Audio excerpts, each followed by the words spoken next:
Hey everybody, this is Spencer here with Daddy's Board Shop, and today I want to talk to you about the most important, basic, and main components you're going to need to build a complete longboard skateboard. First, and literally most importantly, is definitely a helmet. Always wear a helmet.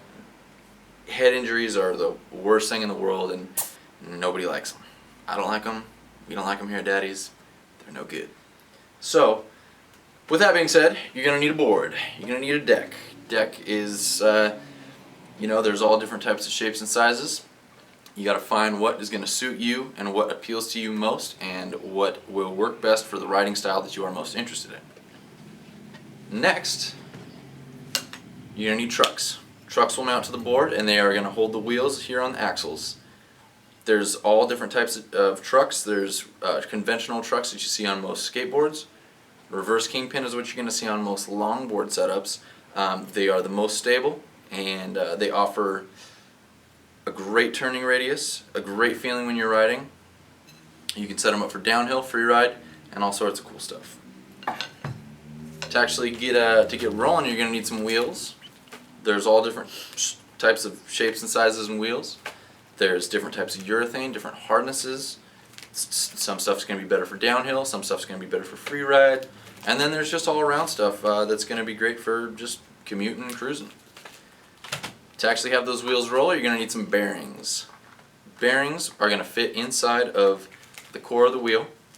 There's stuff that is super high performance race equipment, race quality stuff, and then there's just your average stuff that's good for getting around and actually making those wheels roll.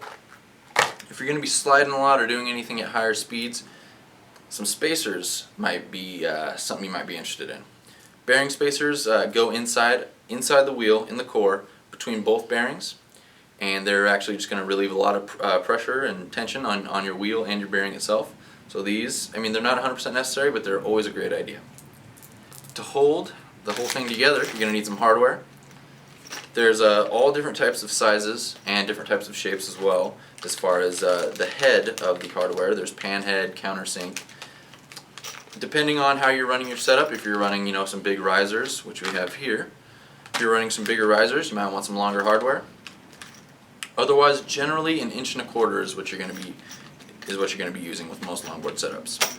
And just to touch base on risers and shock pads real quick, shock pads are basically essentially the same thing as a riser, but they're made out of a softer material, and they're going to reduce some shock and vibrations from the road. It's a really great dampening tool, plus it also helps relieve a little bit of pressure that it's going to put on the board from riding. Risers will just help you boost your board up a little bit if you need a little bit more clearance for your wheels.